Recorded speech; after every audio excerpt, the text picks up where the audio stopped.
Hi, it's Miriam Berlin from Accepted.com. I want to welcome you today to the MBA Essay Editing Funnel webinar with Linda Abraham. Today, we're going to talk about how to use Accepted.com's unique essay editing funnel method to ensure that your essays are polished to perfection. Now, a bit about our presenter. Linda Abraham is the founder and president of Accepted.com. She's advised thousands of applicants to top MBA programs since 1994 and has lectured and written extensively, including the newly published MBA Admission for Smarties. And of course, she's read and edited tens, if not hundreds of thousands of essays, including the good, the bad, and the, well, not so pretty essays. And Linda received her MBA from the UCLA Anderson School of Business. Now, we did set aside about 20 minutes at the end of the webinar for Q&A, so if you have any questions, just jot them in the chat window, and we'll do our best to get to them during the webinar's conclusion. And as this is quite a packed webinar today, if we don't have time to get to your questions, so you can always post them on our Facebook page, and we'll be sure to get back to you on the page over there. And now, introducing our newest webinar, the MBA Essay Editing Funnel with Linda Abraham. Thank you very much for joining us today. I'm really thrilled that all of you have decided to do so. We are expecting literally a packed house. And as I like to do frequently at the beginning of events, I'm going to ask for a little bit, I'd like to learn a little bit about you. So first off, we were chatting a bit before the start of the webinar, but could you indicate where you're located? I've been doing this now for well over a decade, and I still get a charge just from the international nature of our audience and community. So I see India is already represented, Mexico City, Los Angeles, Southern California. Welcome. I'm an Angelino. Seoul, Chicago, Brazil, Peru, Russia, San Francisco area, Seoul. Wow, it's the middle of the night there. Woo. Points for dedication, India, San Jose. Somebody says they can't hear me. I'm going to guess that you all can hear me. The rest of you can hear me because you're responding. Indiana, Dominican Republic. Yes, the webinar has started. Houston, Philadelphia, Bangalore. Loud and clear. Okay, there are a couple of people who are having trouble hearing. I would just suggest that you call back in. If you can't hear, please call back in. Actually, I guess somebody, Miriam, can you please text that? Because there are a couple of people who clearly can't hear. Okay, Chile, UK, Hyderabad, Chile, welcome. This is really great. Thank you so much, everybody. Anybody else want to share where they're located? Mumbai, New York, Nicaragua? Whoa. Okay, well, welcome to everybody from near and far. There were a couple of Angelinos there also, my neighbors, and compatriots in traffic jams. So, okay, let's move on. The next question I have for you is I would like to get a sense of when you are planning to apply. How many of you, and this should be on your screen in a second, how many of you are planning to apply round 1, round 2, round 3, you're unsure, or you're applying ED round 4 or something else I haven't listed? If you could just give me a sense. I have an expectation. I want to see if it's going to be met. So far it's not. So, and you can, if you're planning to apply to more than one round, you can list that too. And I see that some of you have just from the math here. Okay, anybody else want to vote? I'd like to get that percentage up a little higher. So when are you planning to apply? I'm going to count to 5. 5, 4, 3, 2, 1, with 63% of you having voted. 38% are planning to apply round 1. 56% are planning to apply round 2, 8% round 3, 13% are unsure, and gee, there was 0 other. Okay. So, yeah, thank you for showing that, Miriam. So that actually was different from my expectation. I expected that the plurality, if not the majority, would be round 1 applicants. So many of you are planning ahead, and that's great.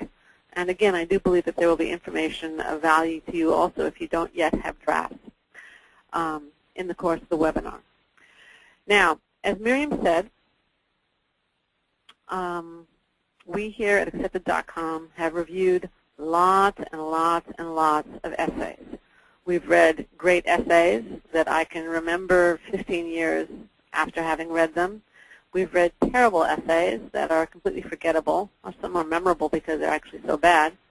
We've also read the vast majority of mediocre to good, okay essays. Some of them are in the category where they do the job, and some of them don't quite do the job. And obviously it's our job to help you improve your essays and, if possible, to create the great ones. And I'm going to tell you some secrets about our essay editing process. It's holistic, and to use a very common admissions phrase. It's not just grammar and mechanics, and it's not just high level. It really incorporates all the above. But before we go into the editing, I want to ask you, and you can respond in the question window just as you did to indicate, and other people respond in the question window about the rounds. Thank you also. If you could just take a minute and indicate to me, what do you think the purpose of the essays is? Okay. What do you? I mean, you're all either doing it, writing them, or going to write them. What do you think is your purpose? Praveen, to get an overview of the candidate. Anybody else want to tell your story? Help the AdCom understand the applicant. Very good. Differentiate yourself. Good. Tell your story. Thinking. Okay. To bring out my strengths as well as the weaknesses on which I can improve. To evaluate fit with the school. I'm not sure about that one. Reflect leadership, initiative, impact, contribution. Excellent. Show you're not a robot. Good. Shed a more personal light on who you are. Very good. Most of you are getting 2 of my 3 points. Understand the candidate's communication skills. That's from Zoe. Thank you. And there's many others. I'm not going to read them all, but I do appreciate all your comments. To my mind, the purpose of the MBA essays is threefold. First of all, the essays are there to provide a window into you. That's number one. And by the way, you can remember there's going to be lots of threes in this webinar. I could have called this webinar a webinar of threes, but that wasn't how it started out. It just worked out that way. The first 3 is the threefold purpose of your essays, and you need to keep that in mind both as you write them and as you edit them. The first one is provide a window into the real you. The second one, A, add to your application. And I'm going to focus on the first letters because there's an acronym that goes with this, PAD. So provide a window into the real you, add to your application, add to the information conveyed by other elements in your application, add value. And then the third one, D, demonstrate communications ability. And there they all are. PAD. Just think of that. If you want to think of 3 purposes, just think of PAD. 1 purpose. Provide a window into the real you, add to the other elements of the application, and demonstrate communications ability. Now, many of you in your responses had elements of these 3, but I think you need to remember that the essays are there to fulfill all 3 of these purposes. Now, when you write the essays, okay, let's hope that you keep that in mind or you start out with that. You want to go back when you're editing and making sure that your essays accomplish all 3 of these goals. Bad, poorly written runs that fail to accomplish their mission fail to present you as good as you are. They fail to present your qualifications. They fail to present you as not being a robot. They fail to present you as a person with initiative, leadership, impact, etc. So you want to make sure that your essays accomplish all 3 of these goals. And indeed, what I've done in the MBA Essay Editing Funnel is basically take 3 steps that don't correspond exactly to these because different steps emphasize different aspects of these 3 purposes, but you need to go through all 3 steps to make sure that your essays accomplish all 3 of these goals. So let's start at the top of the funnel. The purpose at the top of the funnel when you're evaluating your essays is to evaluate your essays in context of the entire application. Does the essay add to the reader's knowledge of you? So you don't want to be merely repeating stuff that's found in your transcript, in your GMAT score, or that's obvious from your resume. For example, if you are an investment banker working for a bulge bracket firm, 80 to 100 hours a week and sometimes more, do you really have to say that you're hardworking, which we've seen? If you're an engineer working on highly detailed technical specs, whether it be for computers or electrical engineering or whatever, do you really need to say that you're detail-oriented? Tell them something they don't know about you.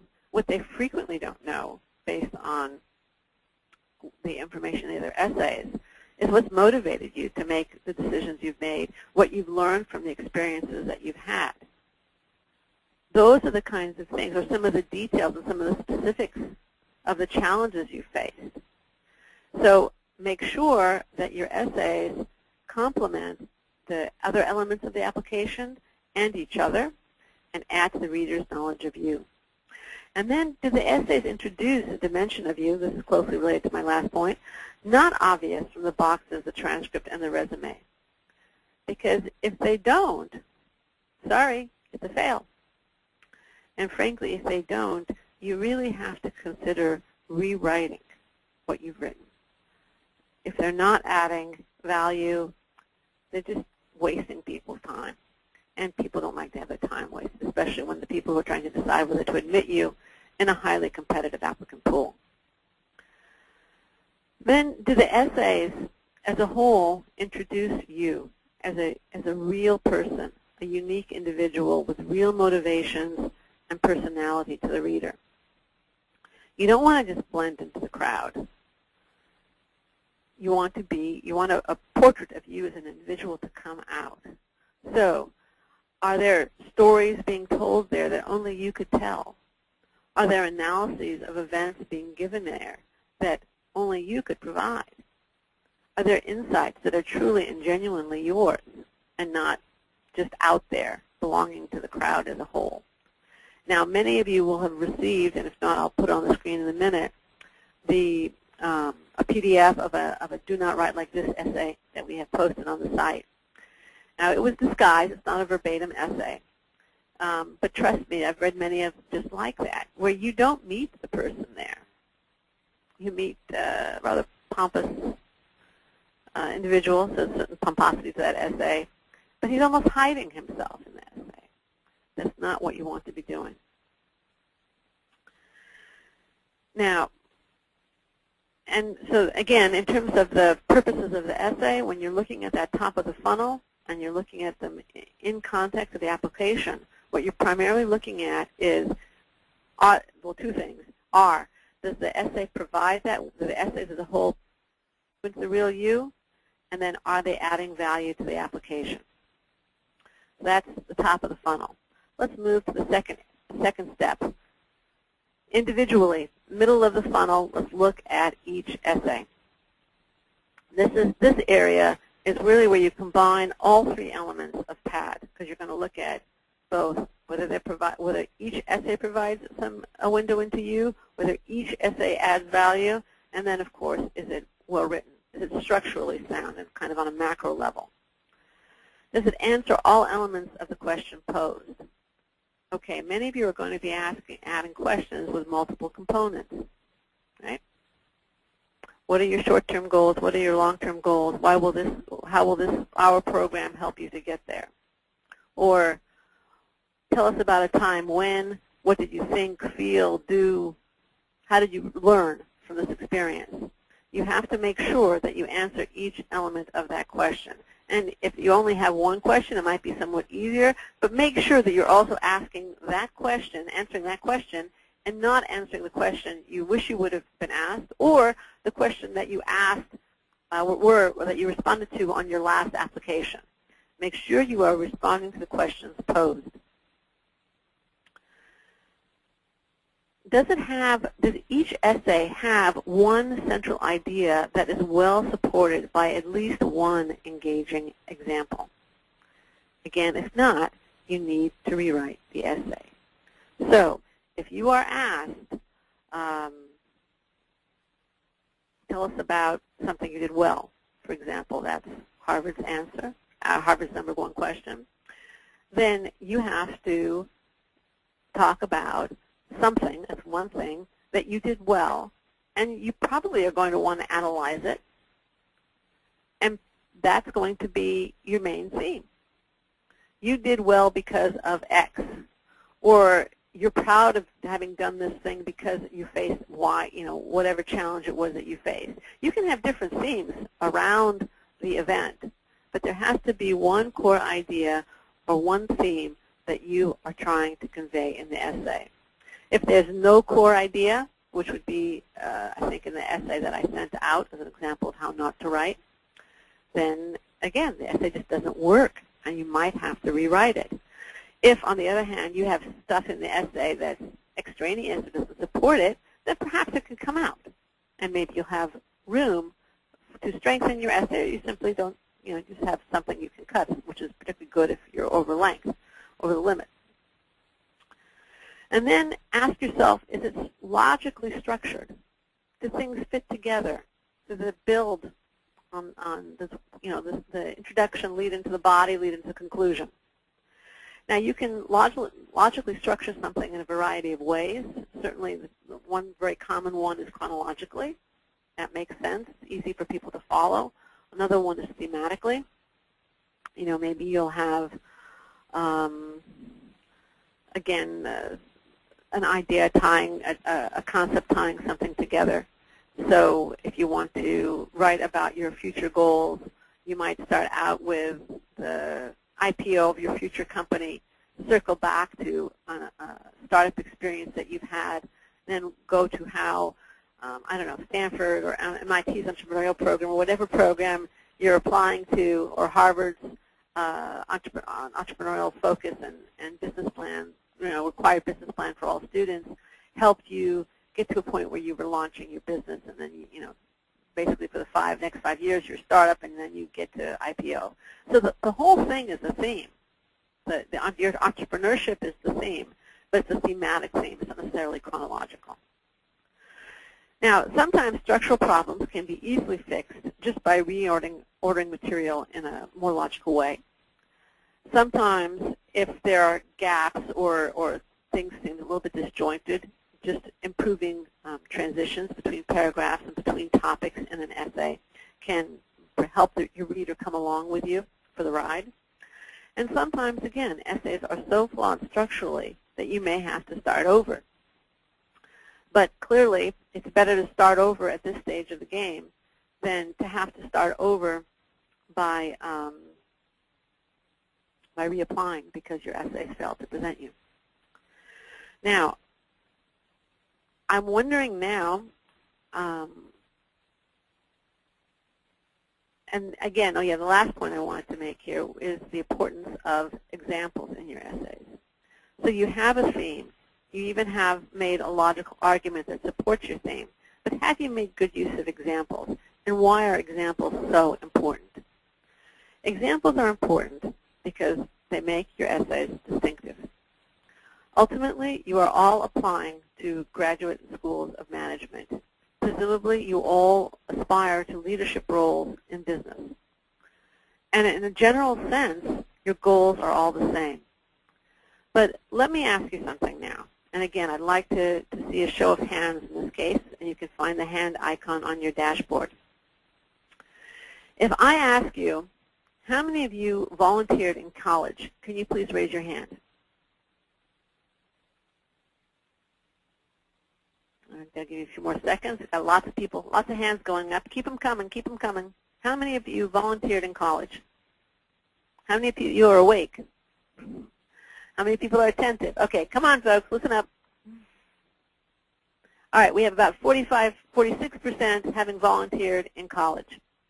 Next question. How many of you volunteered for Habitat for Humanity? Well, wait 1 second. I just want to put your hands down.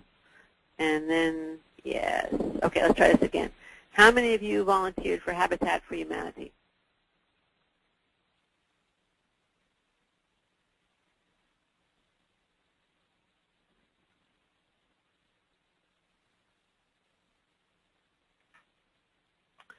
Okay, now we have 15%, so we've gone from 46% to 15%. How many of you were captain of a team that built a home for Habitat for Humanity. And give me a second to put your hands down before you raise your hands. Hold on a second. Hold on a second. All right, now, how many of you captained a team that built a home for Habitat for Humanity? I'm surprised. We have 5%. Okay. So we've gone from 46% to 15% to 5%. And if I asked how many of you captained a team that built a house for Habitat for Humanity in Cleveland, we'd be probably at a maximum of 1 individual, or maybe 0. And my point here is, again, if you are specific and if you give examples, and how many of you faced an issue, a particular fundraising challenge if you were on a fundraising capacity, and how many of you faced interpersonal issues among team members who weren't getting along, or perhaps a teammate who just wasn't carrying his weight. And what did you do about it? And what did you think about it? And how did you resolve the issue? Those kinds of examples, in addition to showing, hopefully, maturity, distinguish you from your competition. And that's part of what you want to be doing here. They also provide a window into the real you. They demonstrate your communications ability, because stories and anecdotes are one of the most powerful communications methods out there. And they will be adding value to your application, because there's no box that will allow you to put in that particular anecdote or that particular insight. So examples are critical to the success of your essays. This essay that I sent out, this writer spends an enormous amount of time and space saying very little. There are no examples. Does anybody see an example in this essay? Nope, I don't either. There's no example. I find this essay terribly boring. Again, I don't think there's a theme in the whole thing other than that he wants to go to the school and thinks he's perfect for it. But I don't find his reasoning compelling. Most of his statements are very generic, would apply to most applicants at most top business schools. It's a complete fail in my mind. So this kind of generality, this kind of arrogance might be a little bit strong, but it is there. This kind of vacuousness is just what you want to avoid in your essays. And let's go to the bottom element in the funnel, the editing funnel. Examine your essays in detail, and that's the third in. So the first in was in context, the second one was individually, looking at each essay individually, and the third one is in detail. Now you're talking about writing mechanics. And this is what most people think of when they think of editing. And again, the approach that I'm proposing is a much more comprehensive and holistic approach that closely mirrors the purpose of these essays. Most bottom of the funnel issues relate to effective writing and therefore relate to the D in PAD, demonstrating demonstrating good communication skills, specifically good writing skills. Sloppy essays with lots and lots of mistakes convey the image of a sloppy person. Now, and that's not the image you're trying to convey. You're trying to convey an image of a professional, thoughtful individual. At this point, I also want to issue a caveat before anybody freaks out. 1 or 2 typos will not sink your application on their own. But if you start to multiply, add to those 1 or 2, or multiply it to be sure, then at some point, your essays and you will start to look like the picture on the screen. And they may also call into question, serious question, your communications and writing ability. And again, that means your essays are failing to achieve the third of the purposes, third of those 3 purposes. Now, I know there are many people on the call for whom English is not their first language. And you should be assured that the schools expect a little bit less perfection, shall we say, from non-native English speakers. They don't expect your writing to be quite as polished and quite as idiomatic as they would expect from native English speakers. But you still have to show that you know how to communicate. So yes, you need to go through and edit for grammar, spelling, style, word usage, sentence structure, clarity, all the nitty-gritty details of writing. And if you don't, then you got one of those fails up there. So given that you've already written the essays, reviewed it in the context of your application, reviewed it for reviewed them individually to make sure that they're good communications efforts, revealing of you, adding value to your application, how do you now go back and have the objectivity to look at it in detail once again? And I really do suggest that you look at it from different perspectives at different times. Don't just try and cram it all into one review. Well, it can be tough. You spent all this time on them already. I would suggest that you use, and here's my next three A's of a good edit. First A is a break. Take a break. Let your essay age like fine wine. Not quite as long, but do give it a break. If possible, give it a couple of days. If a couple of days you don't have time for a couple of days, if not, overnight. If you don't have overnight, then give it a couple of hours where you simply step away and go do something else, take a run, jog, gym, whatever. Let it breathe like fine wine. And if you can't give it even a couple hours, then at least go have a cup of coffee, walk around the block, give it 5 minutes, clear your mind. The second A is a printout. Don't proof on the screen. For some reason, well, we tend to skim on the screen. That's probably one of the reasons it's a poor place to proof anything. But print it out, and I would even say move away from your desk. Go to the kitchen table, go to another table, go to an easy chair with a pad of paper, take a pen. One other idea is print it out double-spaced or even triple-spaced so that you can make notes and write easily and legibly in between the lines. Sit in a different place with a pen and pencil handy so you can mark places that need work. And the last A is aloud. Read it aloud slowly, paying attention to the punctuation, to the spelling, and how it sounds. Because your ear, at this point, will pick up what your very tired and glazed eyes will miss. So let's review the 3 A's. Again, 3 A's, a break, a printout, aloud. So we've had the 3 purposes of the MBA essay. We had the 3 ins that represent the 3 levels of the editing funnel. We have now the 3 A's of good proofing, really. What about spell check? Use it, but don't rely on it blindly. Spell check cannot catch homophones that are erroneous, or words that sound the same but are spelled, that sound similar but are not identical and make common spelling mistakes. The view was striking, both for the lush green forest and the deprivation I saw, and that is misspelled. Anybody here like the music from West Side Story? Anybody ever heard of West Side Story? Oh yeah, okay. So yes. Anybody know the line from Sergeant Krupke that's based on this? I'm depraved on account of I'm deprived. Both for the lush green forest and the deprivation I saw. It should be D-E-P-R-I-V-A-T-I-O-N. And then the next one, I strove to exorcise my mind through research. Just think of somebody picking out your mind, cutting it out, sticking in a jar. Formaldehyde. Exercise, E-X-E-R-C-I-S-E, is what they meant. Exercise means to cut out or to remove. Right? You got it. You got it, Papa Tony. So those are the kinds of mistakes the spell check just can't catch.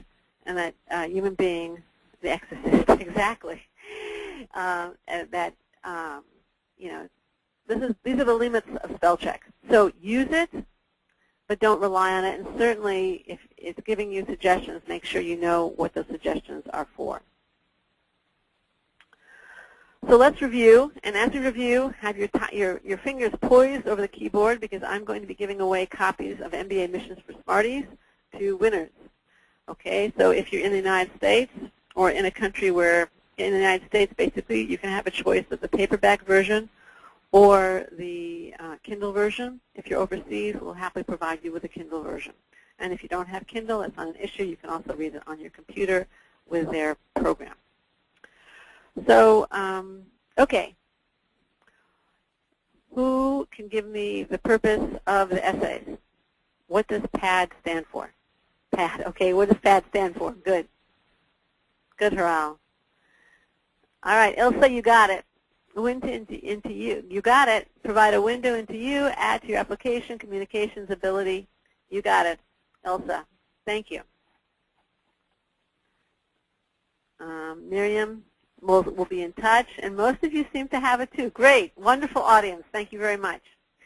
Okay, now, what is the first level, top of the funnel level, the first in context? Allison, you got it. Thank you very much. You're going to get a copy of MBA Missions for Smarties. And what is the second in? Individual. Nikar, you got it. Okay. Okay, I guess we got some fast typists here. And then the third one, what is, yeah, you didn't even say the question. All right. Christine, I think you were the first one. Examine in detail is the bottom of the funnel. That's correct. That's correct. Okay. And then the next one. Okay, what are the 3 A's of proofing? Rohit, you got it. You got it. I'm going to, all right, we have a very involved crowd today. And I'll tell you what, Marco, I'll let you get it also, okay? So Marco and Rohit are going to get that one. Yes, the 3 A's. Let's go through this for those of you on the screen, okay? The purposes of the essay, again, is provide a window into the real you, add to your application, demonstrate communications ability. So there it is again. And again, this is what you should be keeping in mind when you do your multi-level, comprehensive, holistic check of your essays. Editing your essays should not just be about writing mechanics. Though they're important, they make up the last check. It's about all these elements. Okay, top of the funnel. We're going to go a little bit more slowly now than we did a moment ago. Evaluate your essays in context of the entire application. You want them to add value. They should complement both the other elements of the application and each other. Complementariness is not an in-word, but in context means complementariness. And are they providing that window into you? Are they personally revealing? And I don't mean personal in the sense that you're giving too much information and you're telling people stuff you don't need to reveal in a professional context. I do mean that they are meeting you through your essays, unlike the essay I showed a few minutes ago. And what about the middle of the funnel, which is individually, right? All elements of PAD come to play here. Do they do their job individually? Are they personally revealing? Are they adding value? And of course, are they demonstrating good writing? Do they have a clear theme and a logical structure? That's part of the good writing. And are they answering the question in its entirety, all elements of the question? Have you made good and effective use of examples to support the main points of your essay, to add interest to your essay, and to distinguish you from your competition? And then there's bottom of the funnel. When you examine your essay in detail and you focus on writing mechanics, we're talking now about the nitty-gritty of writing. It's all about demonstrating communication skill. So you're going to want to check for clarity, grammar, word usage, punctuation, spelling, and style. And as you all know quite clearly from your answers to my last question, the 3 A's of proofing, a break, a printout, and a loud. So you've been a marvelous audience. I really love the participation here. For those of you who look at this comprehensive approach and say, gee, that's a lot of work. I'm not sure I can do it. I want to offer our MBA essay editing assistance. We've been, as Miriam said at the very beginning, we have reviewed tens of thousands, if not hundreds of thousands of essays. I think as a company, we certainly have reviewed hundreds of thousands. We bring professional editing to your application. We'd be delighted to work with you. And I have the MBA Essay Editing page up there. I also want to recommend, for the few of you that did not read it, win a copy of MBA Admissions for Smarties, the book that I recently co-authored with Judy Gruen. It has sample essays in it, lots of tips on both writing the essays and editing the essays. So the nice thing about MBA Admissions for Smarties is that it includes both strategy and tactics. Obviously, when you're at the MBA essay stage, it's much more about tactics. So as strategy plays, you have to have a strategy in order to have tactics. But there's a lot in there. It's very succinct, and I recommend it highly with absolutely no humility. And then the final one, MBA Essay Tips and Resources. These are free articles and resources that you can use. I mentioned a couple at the beginning. I mentioned another webinar that I did a couple of years ago on bold and brilliant essays, and also essays that stick. This is on how to write essays, because I realize some of you are still very much at the writing stage of the process, especially if you're aiming for round 2. And these are all free.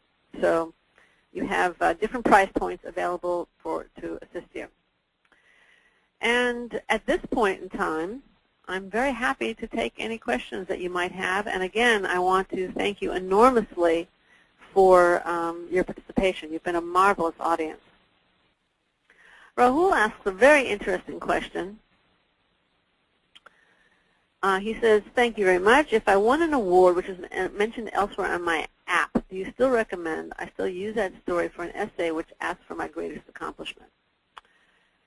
The story at that point becomes, Rahul, what you did to win the award, not the award itself.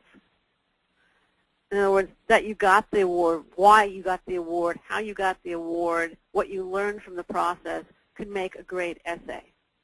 That you got the award is, you can maybe put a line in about it, but it's not going to be the focus of the essay. What you did to get the award should be the focus, or could be the focus.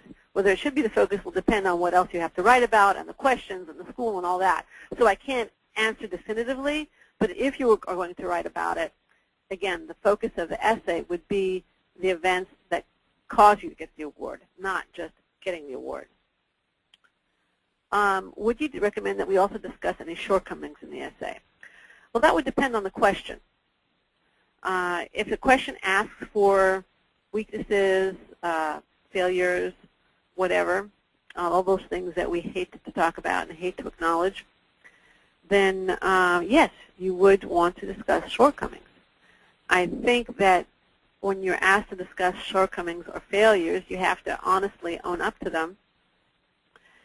But the focus should be then on how you are trying to either mitigate personal weaknesses or have learned from past failures to behave differently the next time around, because that's what we call personal growth.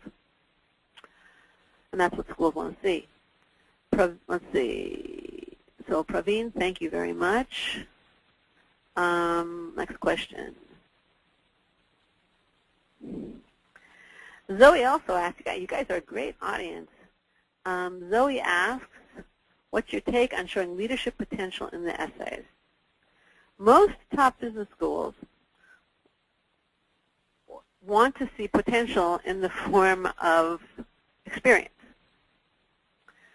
They are, at this stage of the game, they don't just want to see leadership potential, they want to see leadership experience. So if you led a small group, if you led a small club, if you led a small team, that would be leadership experience that would also indicate potential to lead larger groups, larger teams, larger organizations. But it's well beyond just potential at this stage of the game. I think Harvard says it most clearly where they say we don't want to, I think I've heard D. Leopold say this or read this. We don't want to create leaders. We want to develop leaders. They want to see that you have already led, that that potential is there to lead on a bigger scale. Okay, Samantha asks, would it be too personal to discuss overcoming health issues for the personal, non-professional essay? Basically, my answer is no, it's not. It would depend on what those issues were, how much they affected you, and what the question is specifically asking.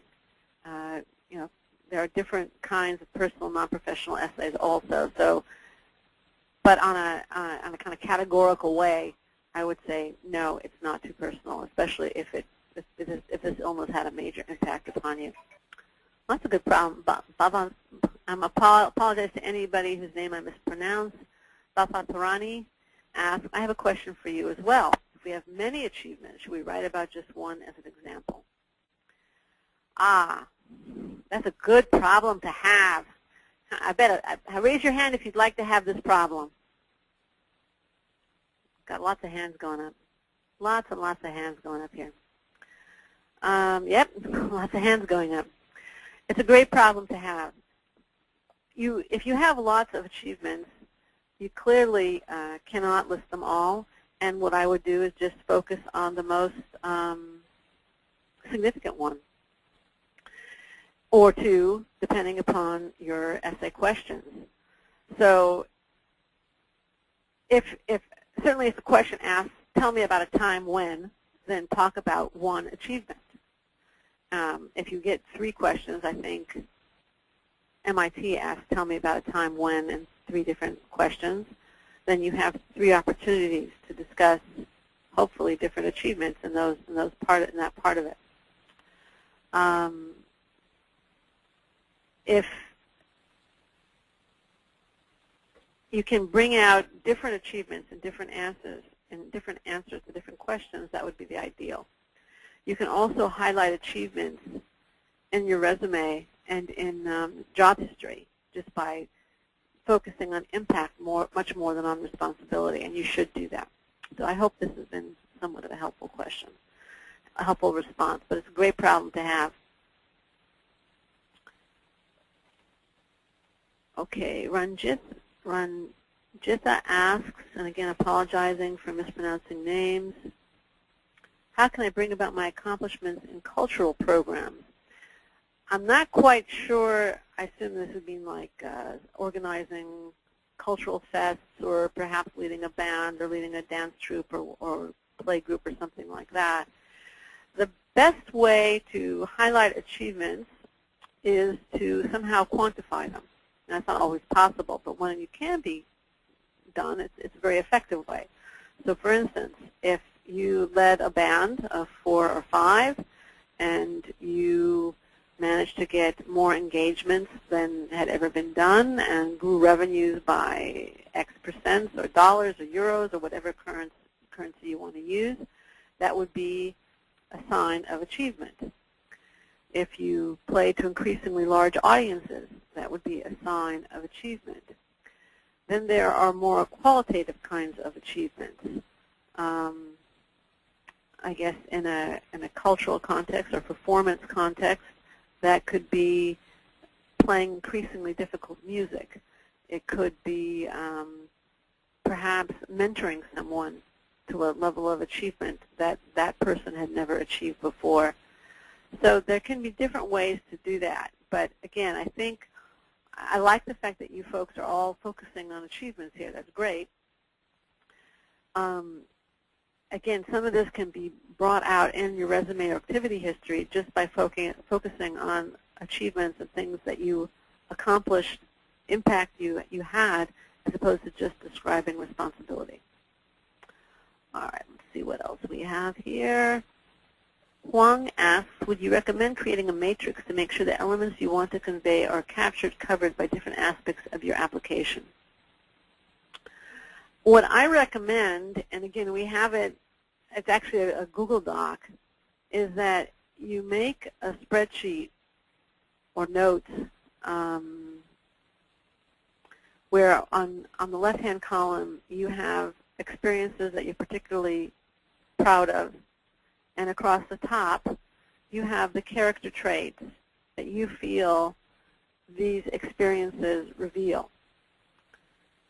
And that way, when you are asked questions, like let's say a particular experience that you're proud of showed leadership and initiative, perhaps communication skills, whatever, and you're asked a question either in writing or in an interview about leadership, you'll have at your fingertips all the experiences that you can draw on. And you can use that both to prep for your interviews as well as to choose from in your interviews, in your essays. Now, you can't make sure that your essays cover everything, especially if you're a highly accomplished person or you have the problem that, oh, thank you, Rennie, that Rennie mentioned about having so many accomplishments. It's a great problem. I wish I had it. And then you could,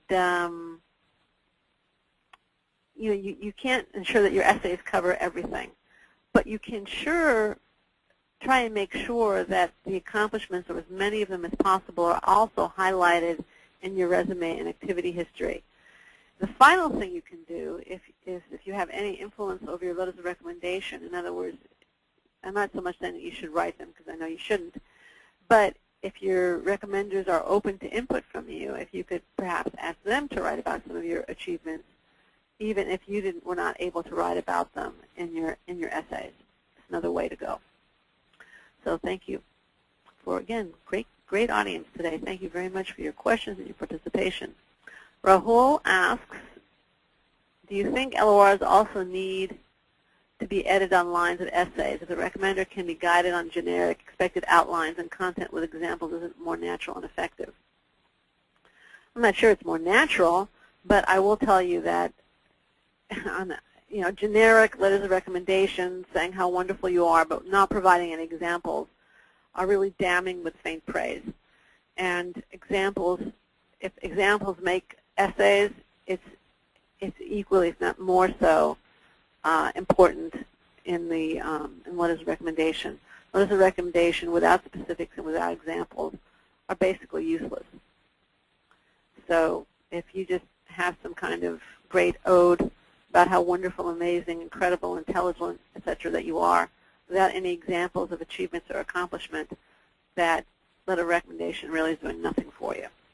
So I would say yes, if you can give some guidance to your recommenders, perhaps jog their memory with some of the reviews they've written, yeah, go for it. Now, okay, we have a question here from Prasuna, who's asking, do you handle a reapplication differently? Yes and no.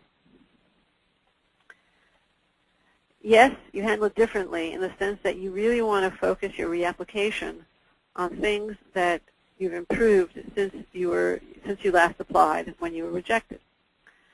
In that sense, it's going to be different. In the sense that you still want to provide a window into the real you still want to add value to your application, you still want to demonstrate your writing and communication skills, it's all the same. The threes that I listed here today that you all got so well, I'm going to have to start asking tougher questions. Those still apply. Okay, let's see.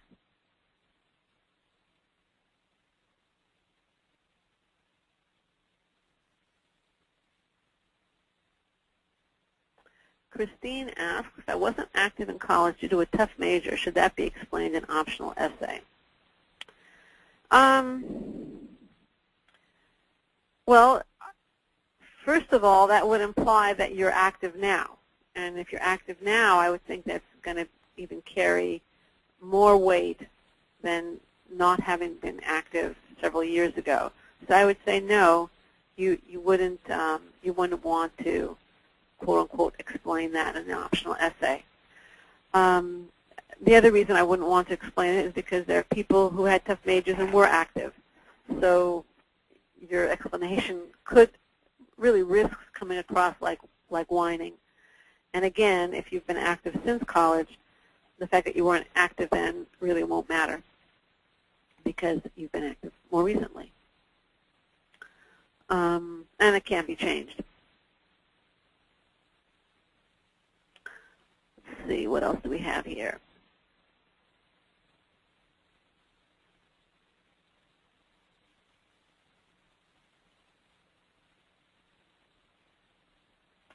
Priyanka asks, what are the things we should prevent ourselves from mentioning in the essay? Now, that's a very interesting question. You should not mention, well, okay.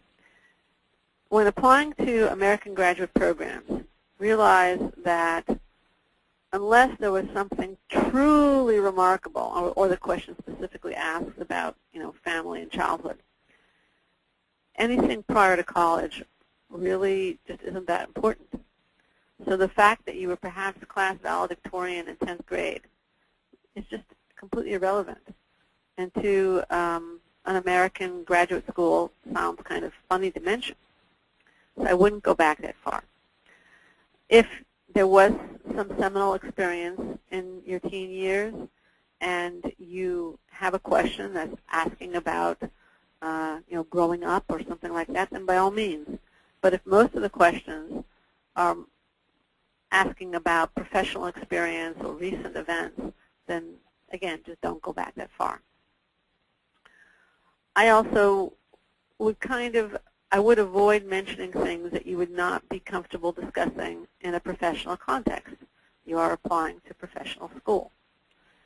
So I would stay away from those topics. Okay, let's see what else we have here.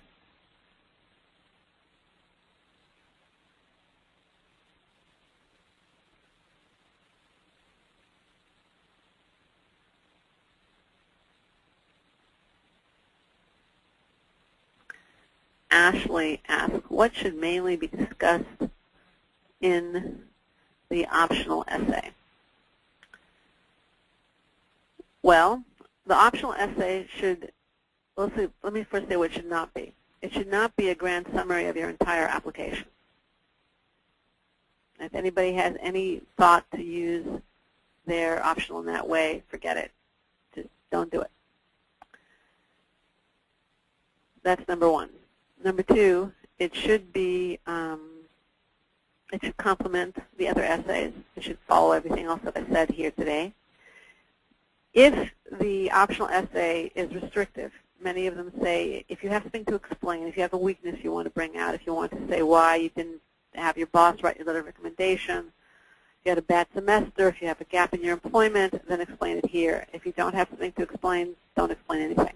Then don't add. Then obviously you would use that essay only if you have something you feel you need to explain. And then you go about and you do it succinctly. If the optional essay question says, if you do not feel that the required essays fully represent your candidacy and you want to add something, please feel free to do so. Well, then you can add lots of different things. You can add the extracurricular achievement you didn't have a chance to add. You can add a particular project that you're very proud of that you didn't have a chance to include in the other essays. You can maybe go into detail about how you won a particular award as opposed to the fact that you just won it. There's all kinds of things you can do with an optional essay if it's open-ended. So let's see what else we have here. We've got time for one more question.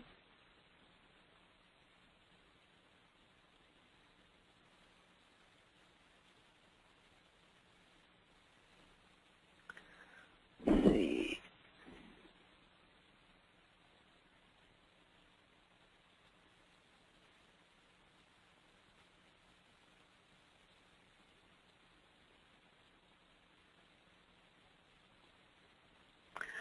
Abhishek asks, considering all the people have essays full of accomplishments, I just lost them, what are the 3 best parameters AdCom judge on? Thank you.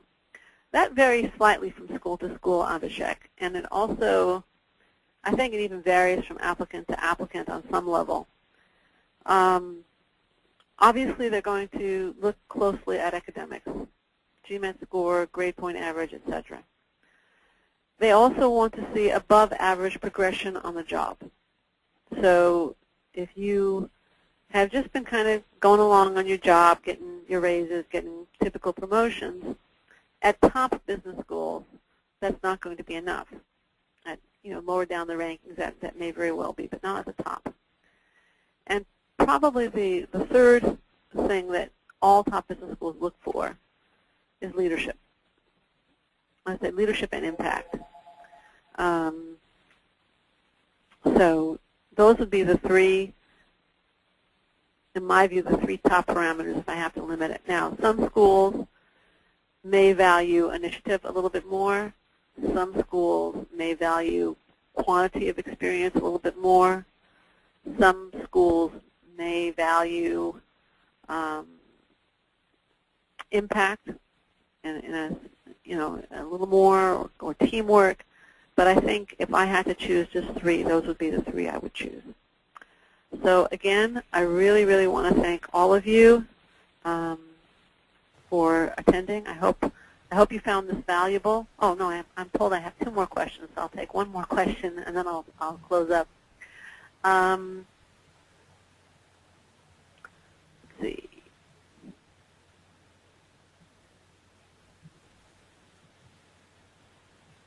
Let's see. Okay.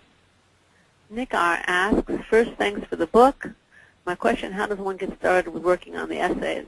Well, the short answer to that is look in the book, because you'll find that in the book. We go into a lot of detail about that. I think the notes that I suggested a few minutes ago in response to Wong are a good way to start, where you just take some notes. What are you most proud of? What have you done that you are most proud of? Where have you demonstrated leadership? Where have you overcome challenge? Where have you shown initiative, creativity, ingenuity? And think about that for those of you coming from a technical background, not so much in the technical sense, but more in the organizational sense or the business sense. Where have you had bottom line impact, either on an organization, a group, or your company? So with that, again, I want to thank you very, very much all for coming today. I know you're all busy. Some of you, it's the middle of the night. If you would like help, please take advantage of our MBA Essay Editing services or our free resources, which I've listed on the screen again. MBA Admissions for Smarties is available from Amazon and around the world at this point, many other bookstores, and or our MBA Essay Editing services. We'd love to work one-on-one with you, and there's nothing like one-on-one. So, and Miriam, I see, just posted the links. So thank you very, very much again, and good luck to all of you with your applications. I hope you found this helpful. Great. Well, thanks, Linda. These are excellent editing tips, and thank you all for attending. We hope you now all have a clearer sense of what you should be looking for when you're editing your essays so you can feel confident when you submit them. And as you leave, you'll notice there's a short survey. Please just take a moment to complete it. We really value your feedback. And a few of you asked if you'll be able to review the webinar. It should be up on our website early next week. We're going to be sending out an email letting you know when it's available, so just look out for that. And thank you again. Best of luck with your 2013 applications.